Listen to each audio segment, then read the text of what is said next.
જય શ્રી કૃષ્ણ, કેમ છો? આજે આપણે પાચન તંત્ર નબળું થવાના કારણો એના વિશે વાત કરશું. જે લોકો શારીરિક શ્રમ ઓછો કરે છે અને બેઠાડું જીવન જીવતા હોય છે એવા લોકોને પાચન તંત્ર નબળું રહે છે.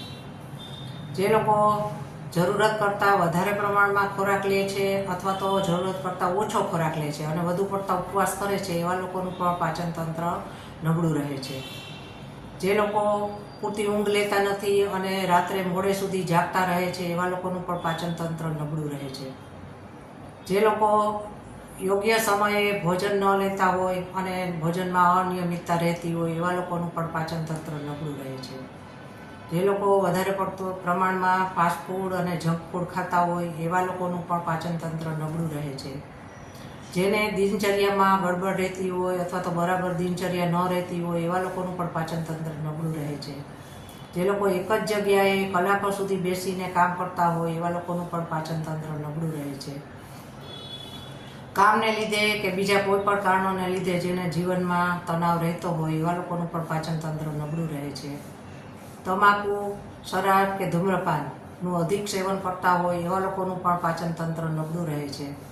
આપણી તંદુરસ્તીનો આધાર આ પાચન તંત્ર ઉપર જ રહેલો છે. તો એને સુધારવા માટે આપણે કેટલાક ઉપાયો કરવા જોઈએ. સૌથી પહેલાં તો યોગ, પ્રાણાયામ અને કસરત, એના લીધે આપણું પાચન તંત્ર સુધરે છે. સવારે અને સાંજે ચાલવા, દરરોજ 30 મિનિટ ચાલવું જોઈએ, એનાથી પણ પાચન તંત્ર સુધરે છે. પુદીનો, આદુ અને તુલસી એનો રસ પાણીમાં મેળવી અને દરરોજ સવારે પીવાથી પણ પાચન તંત્ર સુધરે છે અને સ્વસ્થ રહે છે. નાળિયેરનું પાણી પીવાથી પણ પાચન તંત્ર સુધરે છે અને પેટ સાફ રહે છે.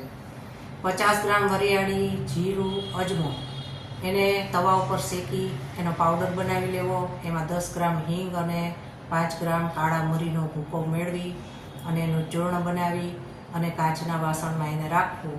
દરરોજ ભોજન કર્યા પછી ઉફાળા પાણી સાથે 1 ચમચી મેળવી અને લેવાથી પાચન તંત્ર સ્વસ્થ બને છે.